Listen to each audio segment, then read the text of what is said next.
This program was sponsored by the Jesse and John Dance Fund. Since 1962, these lectures have been a forum for distinguished scholars of national and international reputation who have concerned themselves with the impact of science and philosophy on man's perception of a rational universe.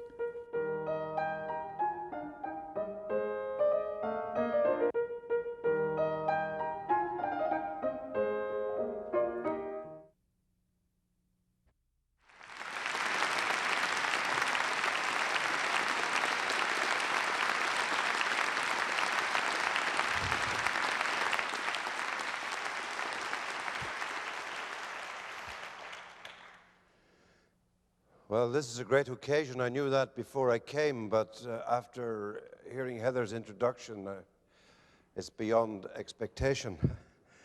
I was honored to be invited to be this year's Dan's lecturer because, among other things, of the great and distinguished lecturers who have stood at this podium before.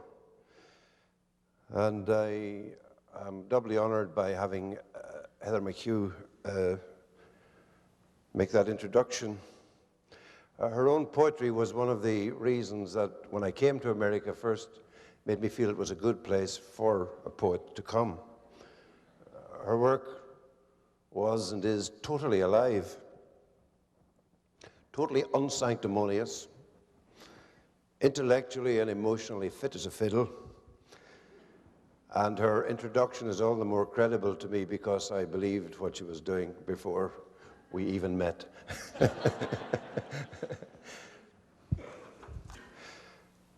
The first task of a poet is to write the poems he or she is capable of writing.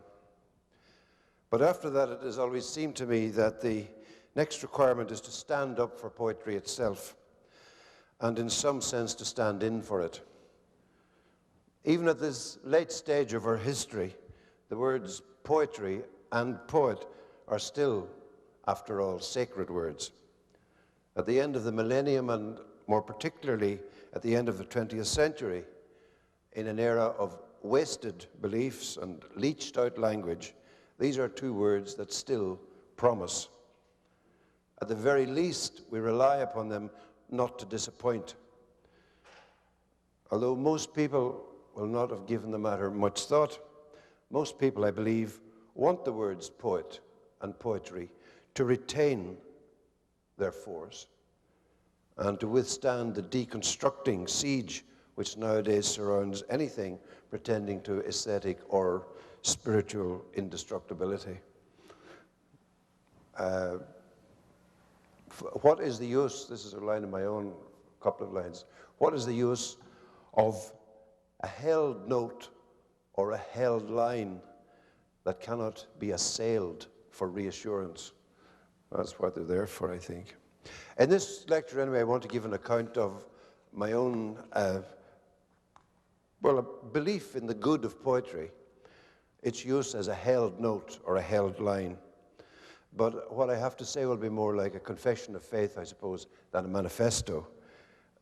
Most of the time I'll be concerned with one or two individual poems and poets, and I'll concentrate on them very generally in order to get at the ways in which poetry has been thought about and valued and defended in the past. And at the end I'll speak very briefly about how these general considerations have affected my own writing, living through the crises that we have lived through in Ireland over the last 30 years or so. And I also read at the end a couple of short poems of my own.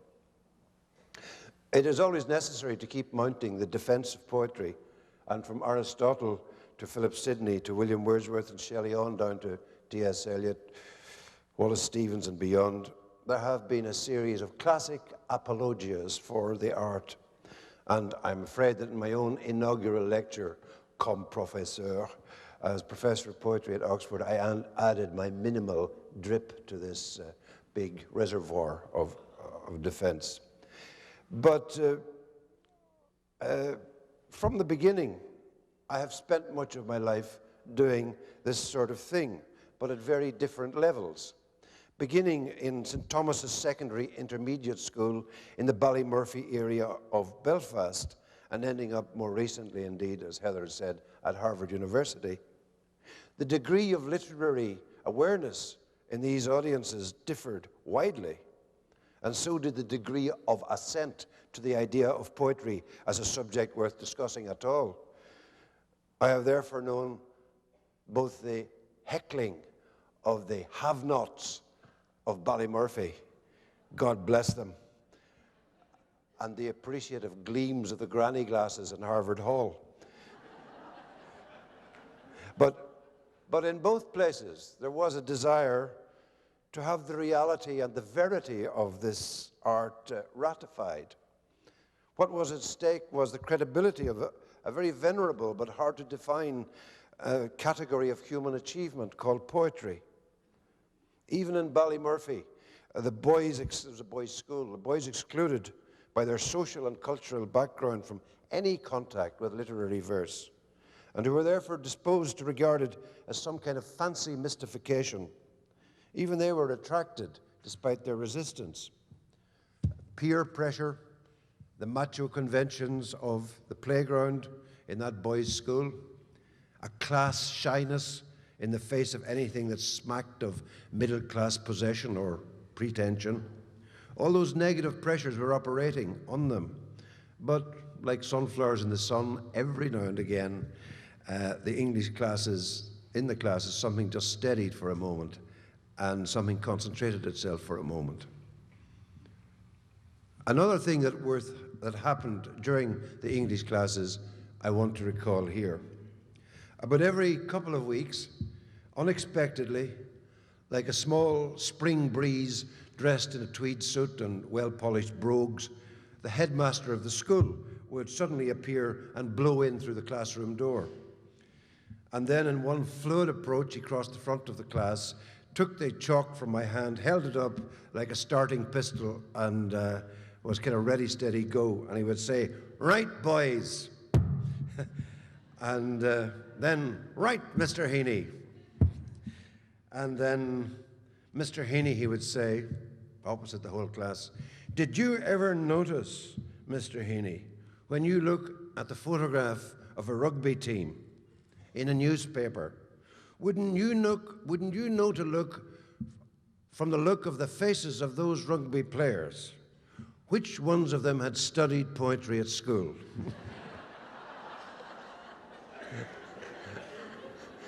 Wouldn't you see the difference in their faces, Mr. Heaney?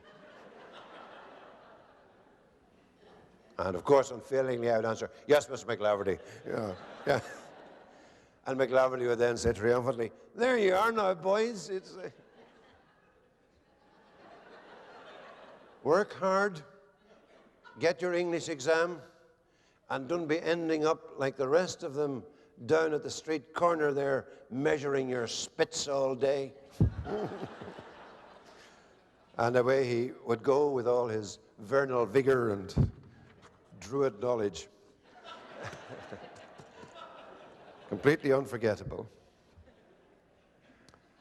And problematical. Problematical as poetry itself.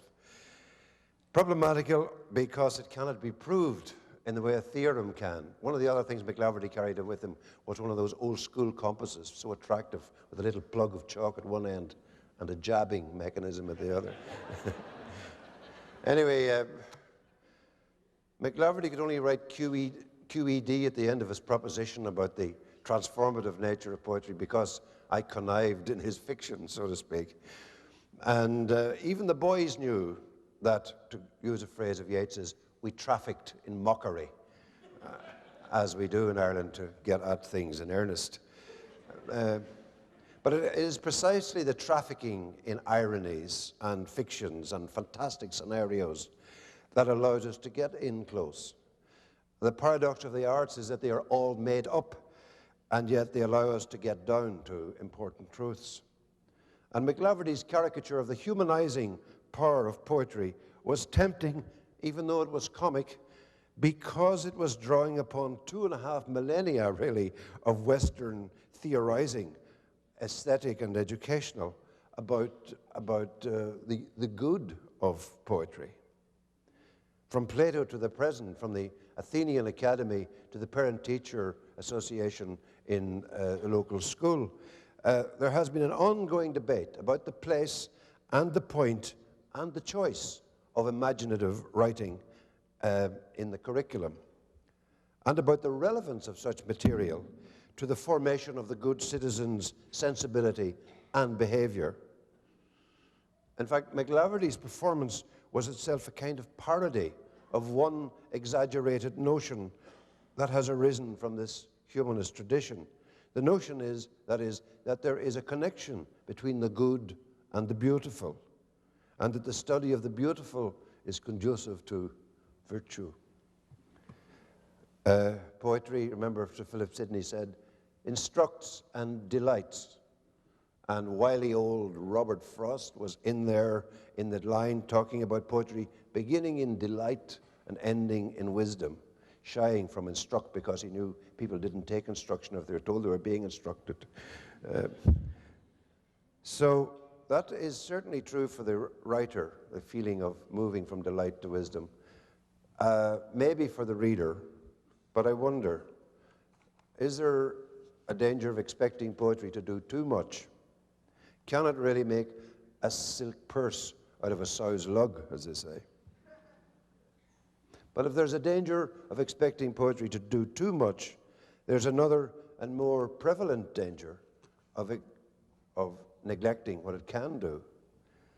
I say more prevalent because poetry is now widely taught in the universities as an extension of identity politics, or it's scanned as a symptom of some kind of repressed political forbidden attitude.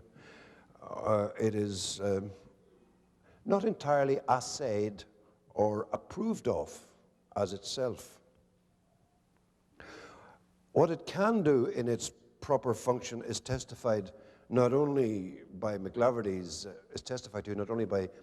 rugby players, as it were, but also by Shakespeare's character Caliban in The Tempest.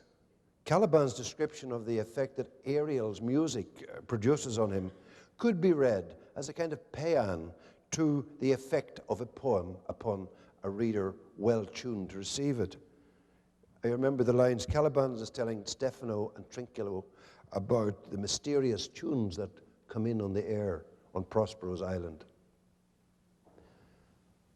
They've just heard the music, and he says, "Be not afeard. The isle is full of noises, sounds and sweet airs that give delight and hurt not.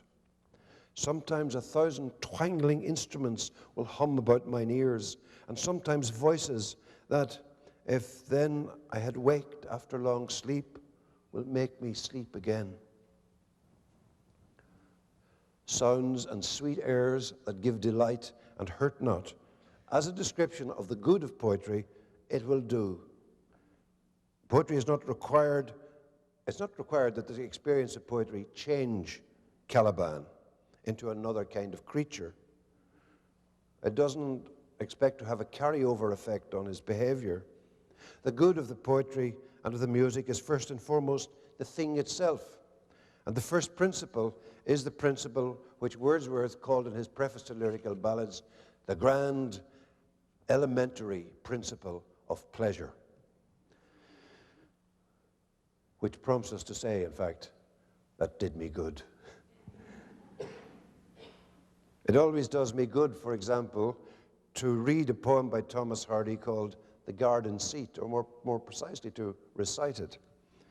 This is partly because I learned it many years ago and have said it by heart many times since. Because I taught it to my daughter, and she said it by heart. Because I've said it by heart at so many Christmas parties that the wassailers now know it by heart themselves. It belongs in my memory so much that it seems like a prenatal possession, like something given to me by nature rather than acquired by culture.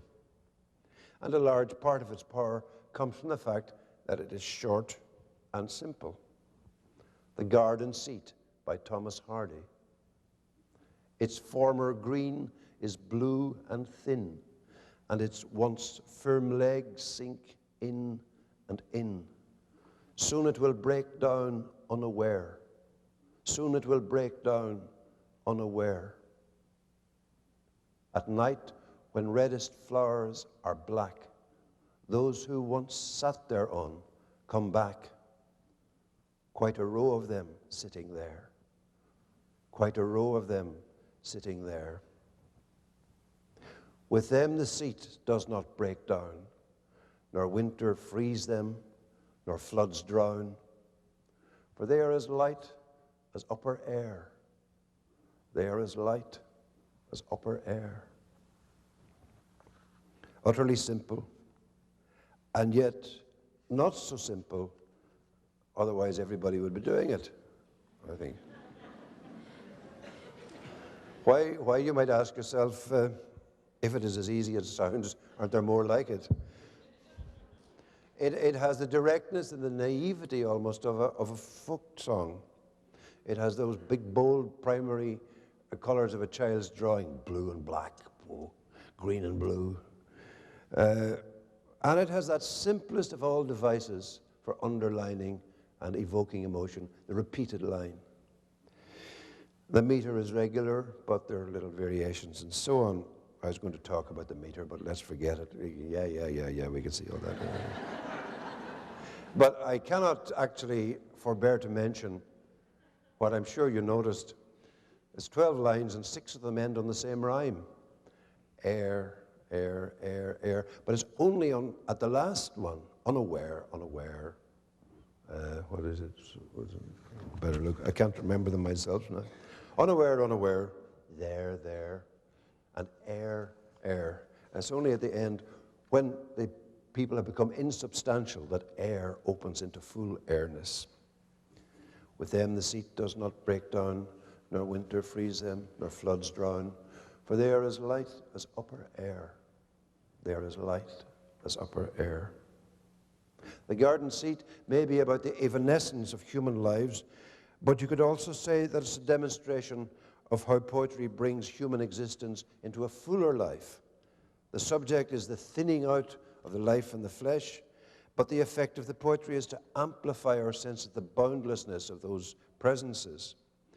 The poem is an initiation into the sounds and sweet airs that the twangling instruments of Hardy's writing can conjure up, and I certainly always feel it does me good.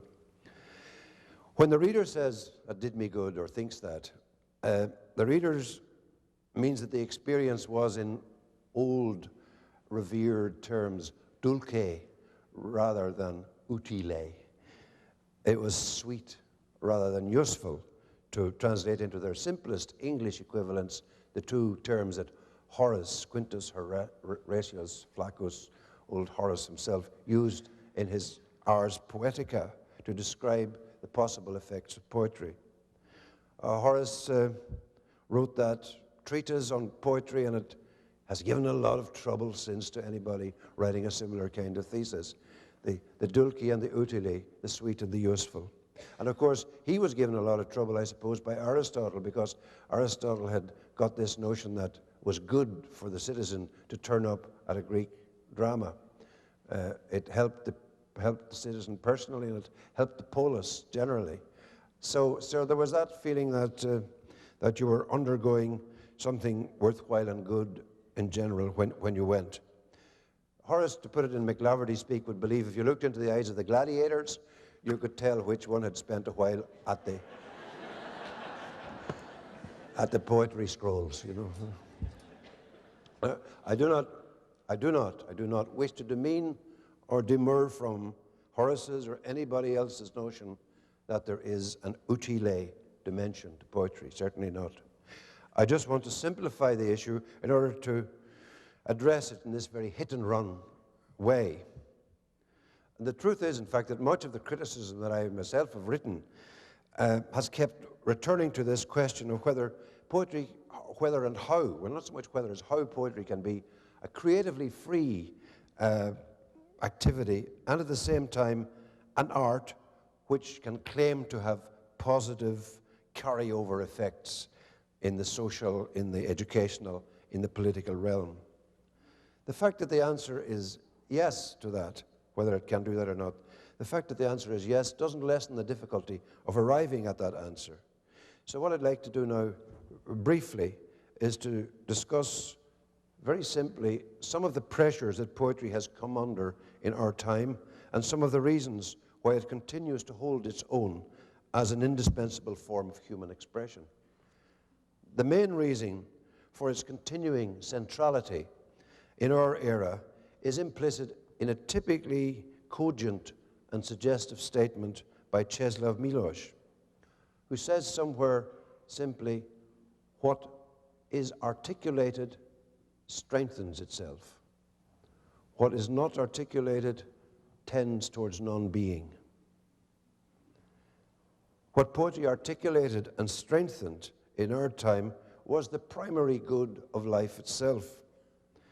In a century that began with the slaughter of millions in the Flanders trenches and continued with the death of more millions by famine and oppression in the course of various experiments, Soviet, Nazi, genocide, atomic explosions, so on and so forth. A century which would also see the rip-off of the natural world by the first world, has endured the withering of the chlorophyll and the burn-off of the ozone layer, etc. In such a century, the phrase, the primary good of life, which literary persons shy from, it is so rhetorical, but it's not to be discussed, it's not to be dismissed merely as a rhetorical flourish. And that is not even to say that rhetorical flourishes are a bad thing in themselves. It would be a bad thing for a professor of rhetoric and oratory to demean that.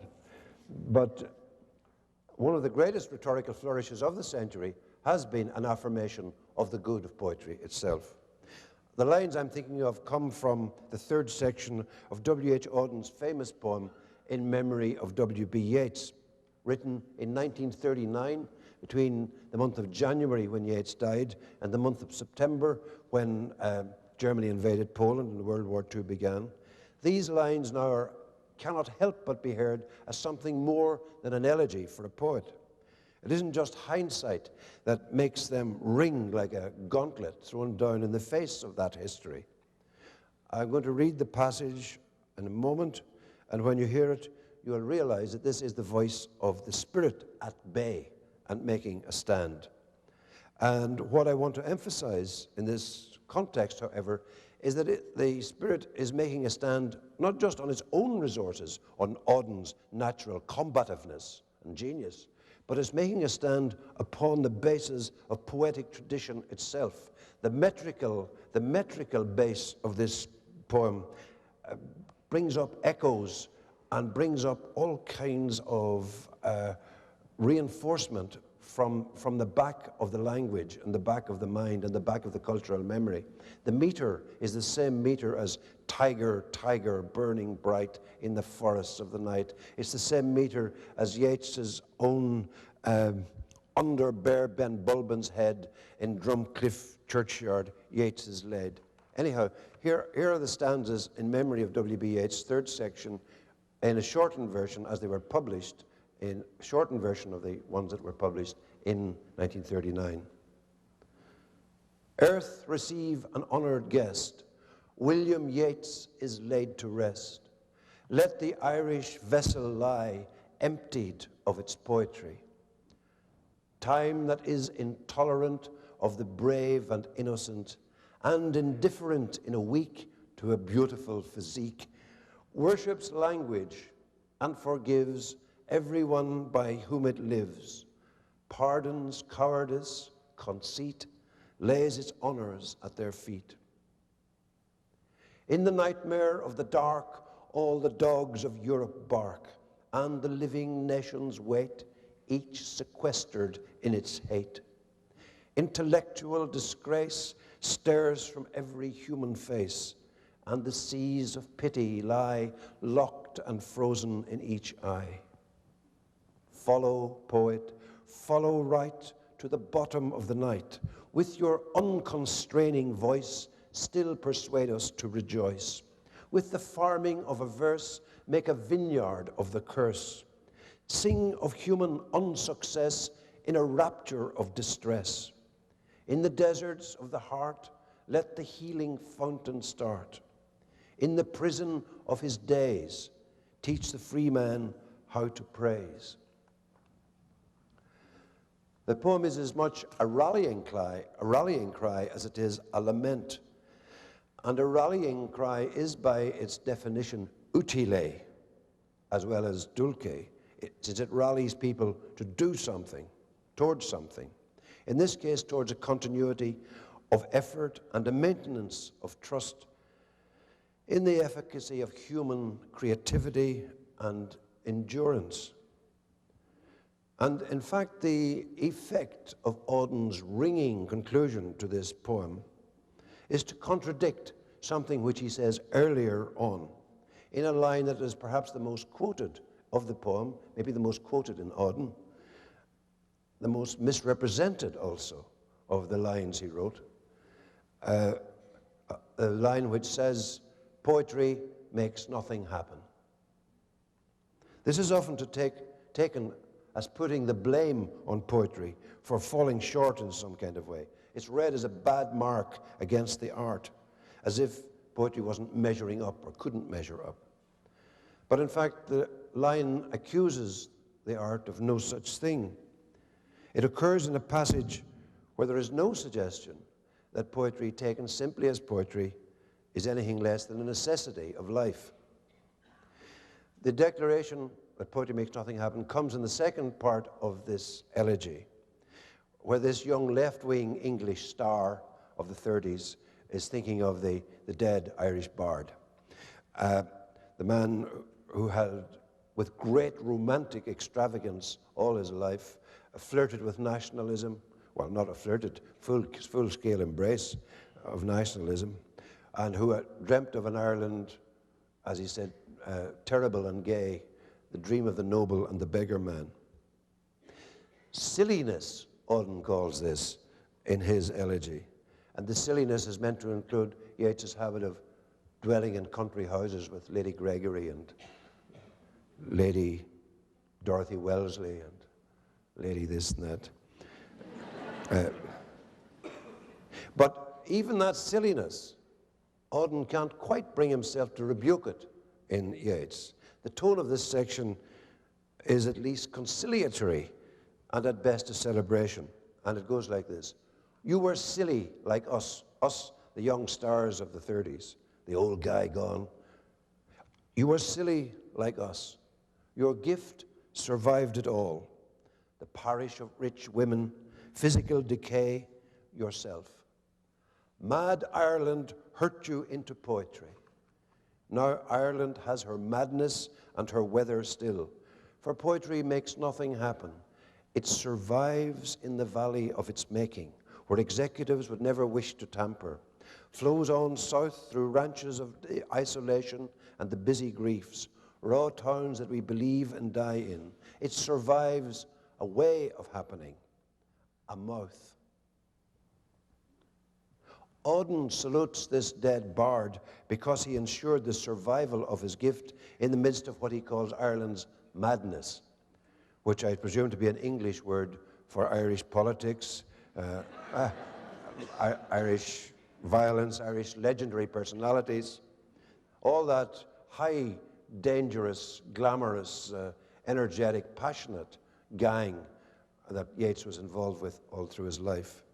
Old revolutionaries like John O'Leary, beloved ones like Maud Gonne, resolute ones like Padraig Pearse, the terrible beauty of the insurrection of 1916, the guerrilla war of independence, the Civil War of 1923, and so on. In the midst of all this, Yeats, Auden says, his gift survived. He isn't praised, Yeats, by Auden, for founding the Abbey Theatre, which was something. He isn't praised for moving the whole mindset of the country towards resistance, independence, with a poem like Easter 1916, which made something happen. He isn't praised for writing Kathleen Ni Houlihan, which sent people out of the theatre ready to lift a gun. He's not praised for any of those things. He's praised because his gift survives. And the word is like a boast. And since the survival of poetry entails the survival of other things, and since poetry is implicated with the most deeply lodged values and the most deeply rooted cultural formations which have produced us, the survival of poetry means the survival of much, much more. It unites, as T.S. Eliot once said, the most ancient and most civilized mentality. It is the dividend paid to us by being what we are. And as such, its survival necessitates what we are, the survival of what we are. The survival of cultural memory, for example, of the humanist values lodged in the language, of a sense of individual identity and right to freedom, which the very grammar of the language gives you. I mean, once you put a subject to a verb, you're up and away. The thing is wide open, even if parsing can occur afterwards. Indeed, it was the survival of poetry which helped to make things happen in the very desperate days of Stalin's Russia and in the more volatile but never salubrious regimes of Eastern Europe during the decades after World War II. I have in my hand, as they say, an account which runs for about 4 pages of the meaning of one poet in this context, a poet who meant a lot to me over the years, Osip Mandelstam. But I have on my wrist a watch which says it's 10 to 8 also. So I'm going to reduce this a little bit. The fact is that this poet, Mandelstam, was a danger. Stalin sensed there was something threatening to the regime simply because he wouldn't do what he was told. What all poets were told was to be servants of the machine, to bring forward socialism, to give a message, to utter the received truth, to help the thing along, to be workers in that sense. And since Mandelstam couldn't do that from the late 20s until he died in 1938, he wasn't published. He was also, because of one little moment of aberration when he wrote a few lines, satirical lines against Stalin, he was banished. He was in danger. But he only wrote one poem of a propagandist, anti-regime nature. The rest of his poetry was as if Hopkins had collided with late Yeats and occurred in the Russian language. He just wanted to create the voltage. And of course, this voltage was recognized as risky stuff. And the poems that he wrote, the little short poems that were written anonymously, were like little flashes of nightmare vision that everybody had on their inner screens, but wasn't being shown on any big screen anywhere. And this, in a sense, is the actual meaning of poetry. As Yeats said, the rhetorician may deceive his neighbors, the politician may deceive his neighbors, the rhetorician himself, but art is but a vision of reality. And what this poet and many other poets in that time were doing was flashing that inner true picture screen through. Here is one little poem by Mandelstam that he wrote in the course of a prolonged nervous breakdown, which was his life in the 30s, I suppose. Mounds of human heads are wandering into the distance. I dwindle among them. Nobody sees me. But in books much loved and in children's games, I shall rise from the dead to say the sun is shining. It's as if you had Horace's Exegi Monumentum written in graffiti on the back of a gulag toilet door, so to speak. But it's that kind of verity of resistance that challenges the dangerous consensus, the fake consensus and the fake language. Take my word for it. I could go on, but look up Mandelstam. Mandelstam's poetry was both dulce and utile, but its sweetness and its efficacy were bought at a high price. He died on his way to a transit camp. But it did issue from that place which the poet Ted Hughes says true poetry issues from. I'm very fond of this phrase of Hughes's. He was speaking of Sylvia Plath's poetry when he said it. He said those poems issued from the place of suffering and decision within her. And that seems to me to where poetry arises from at its most extreme and necessary, and the place to which it does address itself. The deeper a poem penetrates into that sanctum of suffering and decision, the deeper in it penetrates, the further out it's destined to reach. And this is the truth that finally collapses the distinction, I think, between the sweet and the useful, and makes them converge in the authentic itself, which is finally the good of poetry. When poetry is challenged to prove or redeem itself, it need only point to those works which issue from that inner sanctum and which are therefore capable of addressing it. These poems may be as light-hearted as Frank O'Hara's, or as dangerously vaulted as Sylvia Plath's, or as full of benediction as Dylan Thomas's. But what they have in common is a buoyant trust in their own freedom to be themselves, which derives from that inner freedom in the Creator. Which finally brings me to my title, The Kaleidoscope and the Destroyer, which nobody mentioned. I want to mention that myself.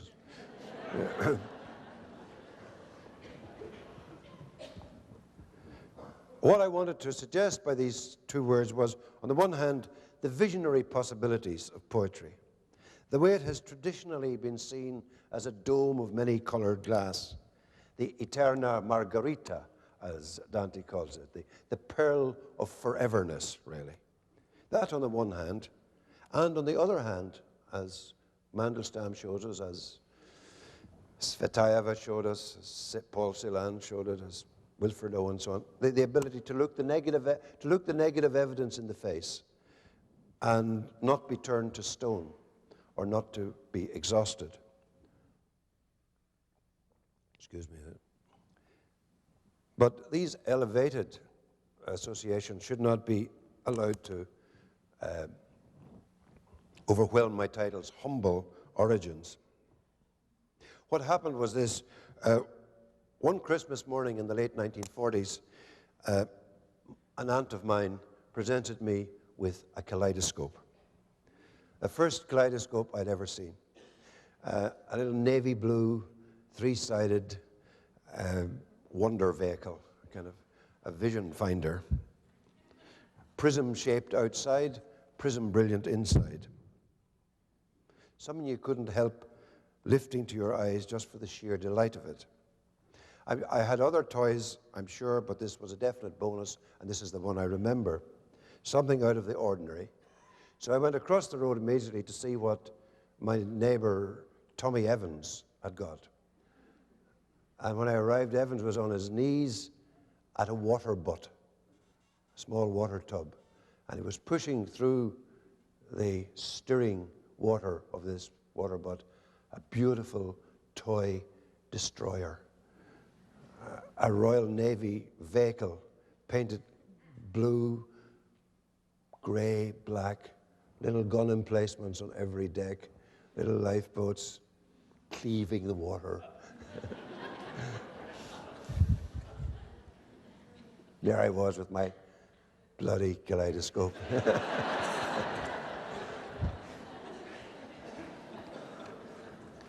However, it did not escape me that this three-cornered, this triangular thing was a keel on every side of it. So I set my kaleidoscope in like a little attendant craft. A kind of destroyerette or tugling, and began to push it around in the wake of Evans's mighty destroyer.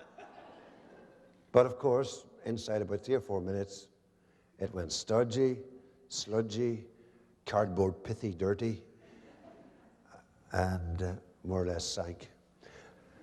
Anyway, I had destroyed the kaleidoscope, and I hadn't got a boat, and I had to go across home with the thing ruined inside 20 minutes.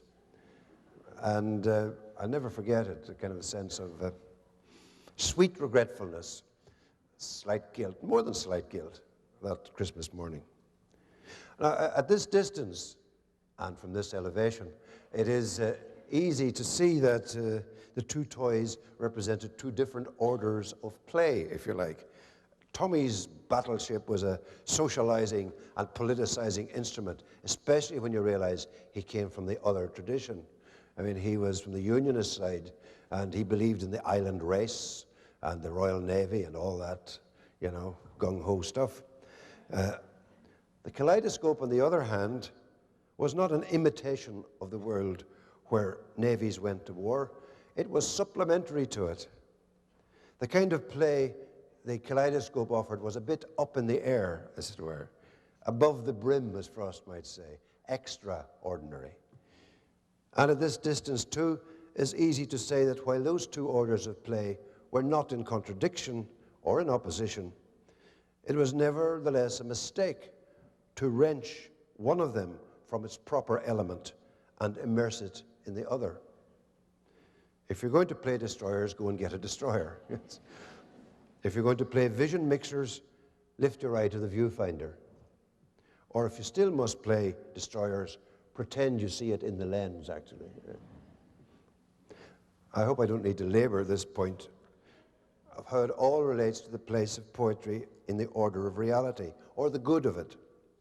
In the end, poetry that toes the party line or promotes a line or is part of the machinery of whatever is inclined to go a bit soggy in the end.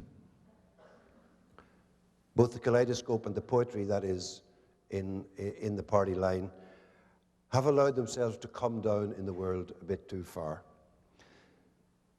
And yet the poet whose eye is forever at the eyepiece of the Kaleidoscope may irritate us too. What we want is an angelic capacity to be in the middle state, I think.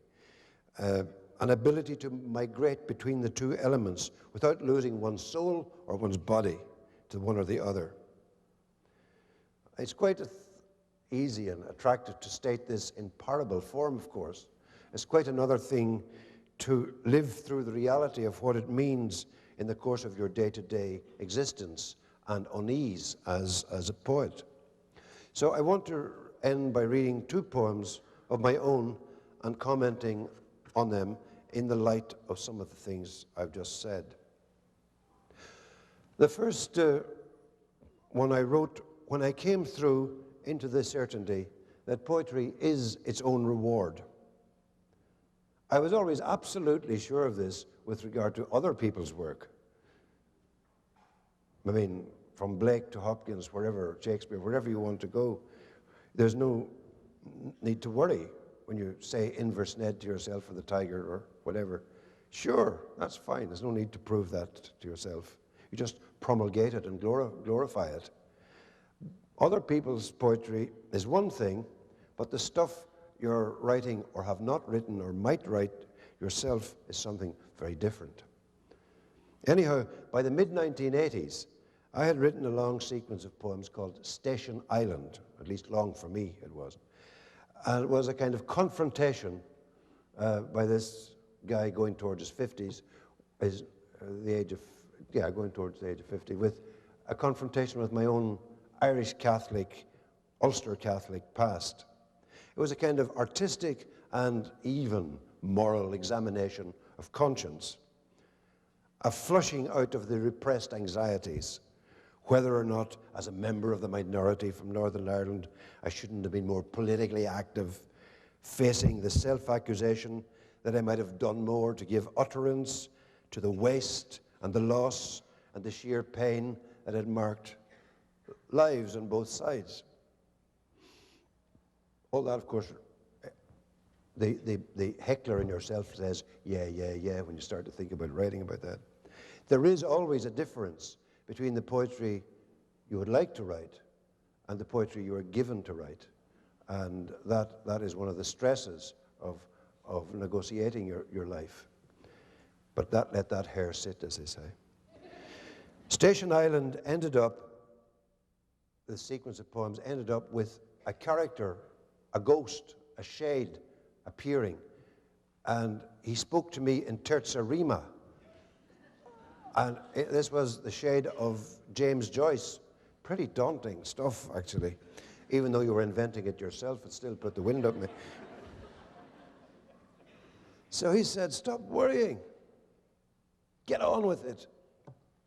Don't be so earnest, he said. Let go, let fly, forget. The main thing is to write for the joy of it. And so it was that I felt absolved, not only by having written the damn thing, but by having Joyce said, go, go, go, go. I felt freed into the dulce. And one of the results of that absolution was a sequence of poems called Lightenings, with an E, Lightenings. That is, they were about a weight being removed, about a certain heaviness of being eased. And they were also about overcoming a certain reluctance in myself to put my eye unapologetically to the viewfinder of the kaleidoscope. Fundamentally, the theme of the sequence was summed up in a couple of lines I wrote as I approached the 50th birthday, which said simply, me waiting until I was nearly 50 to credit marvels. So long for air to brighten, time to be dazzled, and the heart to lighten. Anyhow, the poem I like best of this lightening sequence retells the story from an early Irish chronicle. This chronicle was kept by the monks in the monastery of Clonmacnoise on the River Shannon in Ireland. And one year, something extraordinary happened and was recorded in the annals. And I take this happening to be an image of poetry's amphibious existence between the ordinary life we endure on the bottom, as it were, here on the ground of planet Earth, and the more radiant life that we can envisage, or the life of more jouissance, comme on dit, that we might have if we raise up our eyes. This is the little poem, just a retelling of the story. I'll read another one afterwards. The annals say, when the monks of Clonmacnoise were all at prayers inside the oratory, a ship appeared above them in the air. The anchor dragged along so deep behind, it hooked itself into the altar rails. And then, as the big hull rocked to a standstill, a crewman shinned and grappled down the rope and struggled to release it, but in vain. This man cannot bear our life here and will drown, the abbot said, unless we help him. So they did.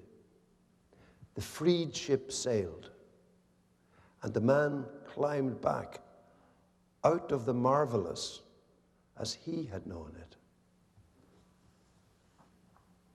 It would be possible to see the crewman coming and going between the two levels as a figure of a little workaday Orpheus, indeed a successful Orpheus, one capable of releasing the dead weight and letting the ship of life move.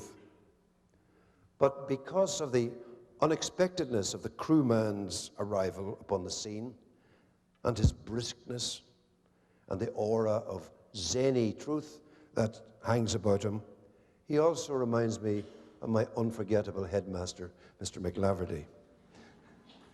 McLaverty was himself a writer, and a very, very fine short story writer, and a very wily teacher.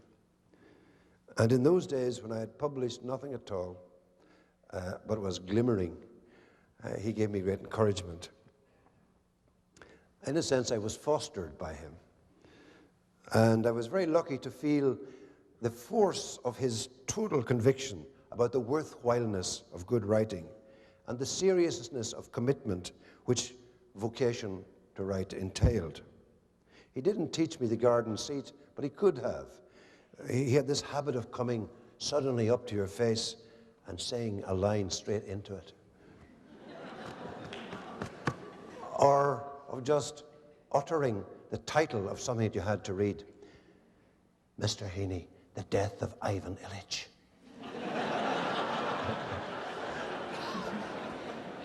Now, and off you'd go with the compass. Or perhaps just exclaim the name of a writer that was a value and a love. And always a faint tone of regret when he mentioned two of his favorites. Chekhov, he would say. or even more deeply sighed, Hopkins, poor Hopkins. Anyway, this second and final poem is a little cameo called Fosterage, dedicated to McLaverty. It comes from a sequence of poems called Singing School, and it intimates the lesson that McLaverty was always intent upon teaching, namely that a poet pays his way into the next world, not as the ancients believed, with a coin in his mouth, the obols, which in classical times you paid care on with. You took your coin from your mouth and said, there it is. But McLaverty believed properly that the poet paid his or her way with the coin of language, the coin that was weighed and valued upon the tongue from infancy, from the unspeaking time. So here, in conclusion, is Fosterage dedicated to McLaverty, and it begins with one of his favorite declarations, which came out of him anywhere and everywhere. Description is revelation. Royal Avenue, Belfast, 1962. A Saturday afternoon. Glad to meet me, newly cubbed in language. He gripped my elbow. Listen, go your own way, do your own work. Remember Catherine Mansfield. I will tell how the laundry basket squeaked. That note of exile. But to hell with overstating it. Don't have the veins bulging in your biro now. And then, poor Hopkins. I have the journals that he gave me, underlined. His buckled self obeisant to their pain. He discerned the lineaments of patience everywhere and fostered me and sent me out with words, words imposing on my tongue like obols. Thanks very much.